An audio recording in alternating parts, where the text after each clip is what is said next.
Greenwich Park, a fusion of history, nature, and astronomical significance in London. Greenwich Park, an extensive royal park steeped in history, offers one of the best panoramic views of London.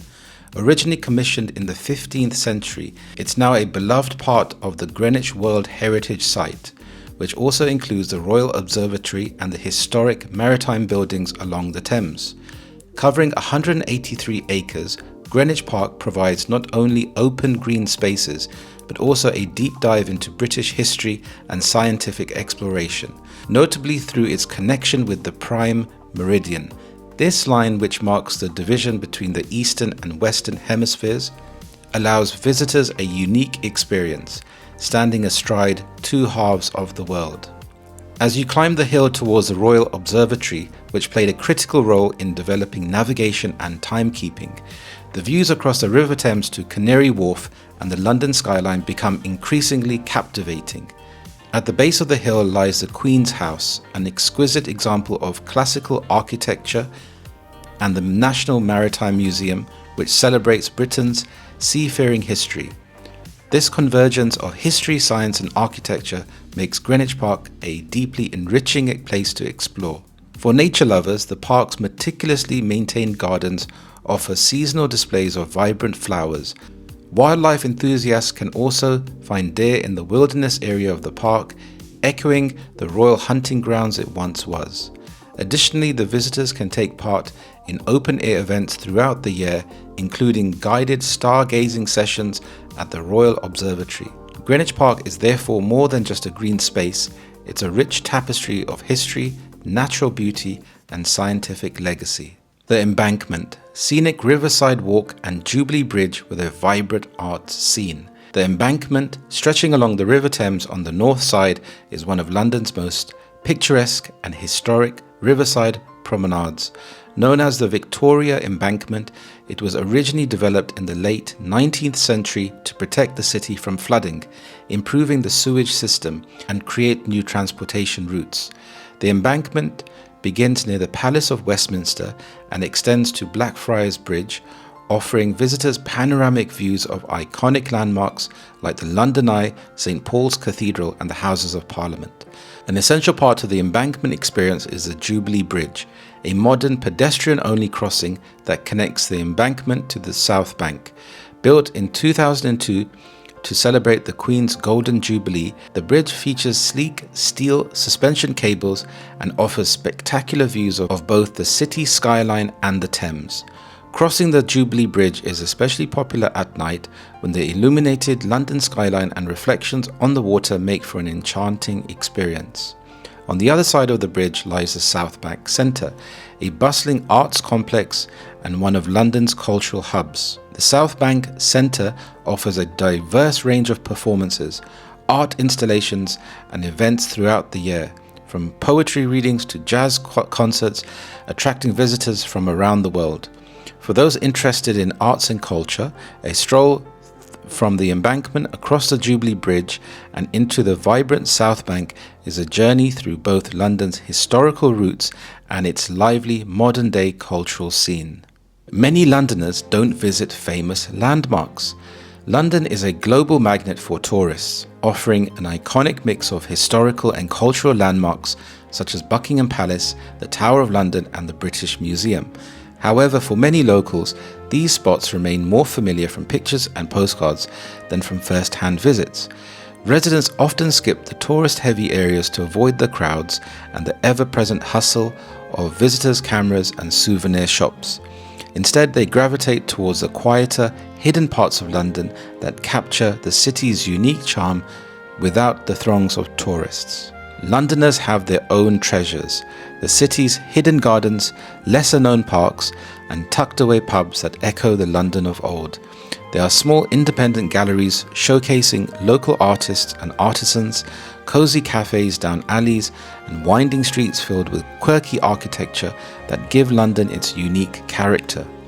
Residents often find the appeal of the city in its diversity of neighbourhoods, where market bustle and eclectic wares and quiet corners are nestled within the city's vibrant tapestry.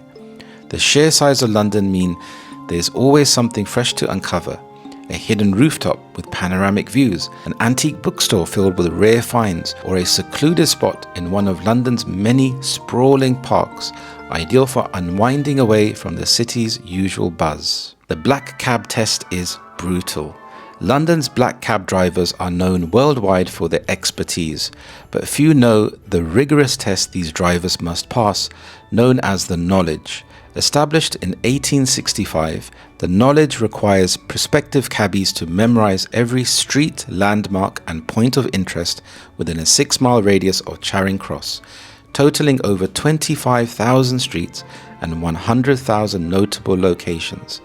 Learning this vast network takes most candidates 3 to 4 years, during which they traverse London streets on motorbikes to memorize every route. Unlike app-based drivers who rely on GPS, London black cab drivers can't use any navigation assistance. They need to know the best routes by heart, factoring in one-way streets, traffic flows and time restrictions to optimize each journey. The training results in highly skilled drivers who can navigate any scenario London's complex streets throw at them. Passing the knowledge is a badge of honor for these cabbies, representing not only mastery of the city's layout, but also deep familiarity with its diverse neighborhoods and landmarks. London's black cabs are much more than a mode of transport. They are a symbol of the city's identity and commitment to excellence in service. The changing of the guard isn't just for show. The changing of the guard at Buckingham Palace draws massive crowds, who gather to witness the centuries-old tradition of British military precision. For spectators, it may appear purely ceremonial, but it is a significant military duty. Each changing of the guard is the formal transfer of responsibility from the palace's security from the old guard to the new guard. The guards are active soldiers from prestigious units such as the Household Division, dedicated to maintaining Buckingham Palace's security and upholding British military traditions. The guards march in precise formations, accompanied by a military band that plays a mix of traditional and modern tunes.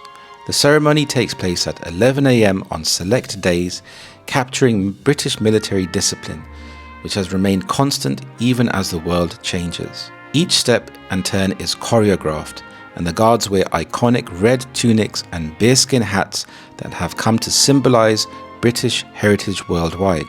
The changing of the guard serves as a powerful reminder to Britain's dedication to tradition and duty, blending spectacle with solemn responsibility.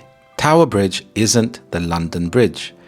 Tower Bridge, with its Gothic towers and recognisable drawbridge, is one of London's most iconic images, yet it's frequently mistaken for the nearby London Bridge. London Bridge, a simpler structure by comparison, has stood as a crossing over the Thames in various forms since Roman times. The modern London Bridge, a practical concrete structure, is functional and unassuming, quite different from its predecessors, which bore significant historical weight and even served as a site for public displays of traitors' heads in medieval times. Tower Bridge, on the other hand, is a feat of Victorian engineering and aesthetics. Completed in 1894, it was designed with 2 massive bascules that lift to allow river traffic to pass through. The bridge's intricate architecture and mechanical design reflect the grandeur of 19th century Britain. Today, tourists can visit the Tower Bridge exhibition. The 2 bridges embody both practicality and spectacle, capturing the dual character of London's architectural history. The Shard. Standing at 310 metres, the Shard was completed in 2012, instantly becoming an iconic part of London's skyline and the tallest building in the UK. Designed by the acclaimed architect Renzo Piano, the Shard's glass structure resembles a shard of glass, hence its name. The building houses offices, luxury residences, restaurants and a hotel, making it a vibrant microcosm of urban life. One of the Shard's biggest draws is the view from the Shard, an observation deck that offers panoramic 360-degree views of London. From here, visitors can see up to 40 miles on a clear day, spotting landmarks like the Tower Bridge, the Thames and St. Paul's Cathedral. Dining at one of Shard's high-end restaurants also provides an unforgettable experience, as patrons dine with the view of the city unfolding beneath them. The Shard combines luxury, innovation and design, setting a high standard for the city's skyline.